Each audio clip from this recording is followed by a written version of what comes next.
So today I'm going to show you how to use the music video pack. So first of all, we want to open up our template in Photoshop. So you need to find where you have it saved on your computer and then open it up. This is the first one I'm just going to use as a template for this video. First of all, to change the background images, we're just going to go through the images first and then onto the text later on. So we're just going to hide the text layer for now, just so we can focus on these images. So as you can see in the bottom right hand corner, we have our images.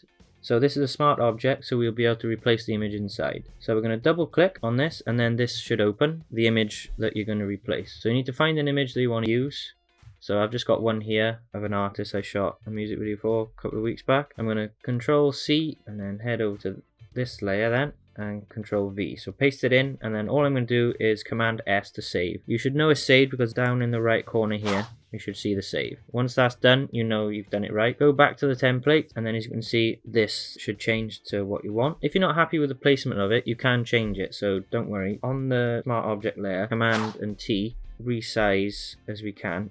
You can mess about what's best for you. So for the top layer then, which is this one, we're going to double click again, and the same process again. I'm just going to use this screenshot, copy it, paste, and then hit Command S. Again, you know it's saved because it's come up in the bottom left. Go back over to the template, and then the top should change. So we have our images changed. If you want to change the texture, as you can see the texture's here. If you're not happy with it, you can simply press the eyedrop and the texture will go off. If you want to make some changes to the opacity, hit the unlock tool, which is here, and then bring up the opacity or bring down the opacity. So we're going to keep it on about 80%, and then we're going to lock that layer. Onto the text, so we're going to change the text. So we're going to open up this folder by hitting the drop down and then scrolling down to song name and then pressing T on our keyboard, highlighting the text, and we're just going to call this video test. So there we go. If you want to change the color, we're just going to highlight it, come over here to the right hand side or up the top, whichever's best for you. I like it over on the right hand side, and this color picker will come up. Change color, this blue color, and we're going to hit OK. Again, there's a texture above it. If you don't want the texture on, simply hit the eyedrop and the texture will go off. If you want the texture on, then press the eyedrop. Also lock it as well in case the texture moves around. Now we're going to go over to artist name. We're going to hit T on the keyboard again,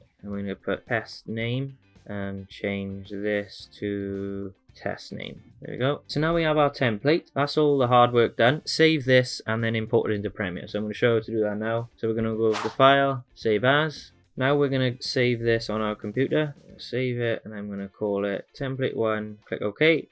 Then we're going to head over to Premiere. So now we're in Premiere, you want to head over to this panel, and we're going to double click to import. So we're going to find where we just had our test saved, and we're going to double click to import. So our test is imported. We're going to drag it onto the timeline, and we're going to drag this up one layer. We're going to find some footage. So we're going to then drag this onto the bottom layer, and we're going to hit mute on this layer just for the sake of the video. If you're not happy with the position of it, the video layer, head up to effect controls up in the left corner, and then downscale the video a touch. I think about 82 is about okay, but we're going to go 80 there. So now a video will play in this box. If you have any questions, please drop me them on Instagram and I can try and help you out. Thanks for watching. I hope you enjoy this pack. Remember guys, keep creating.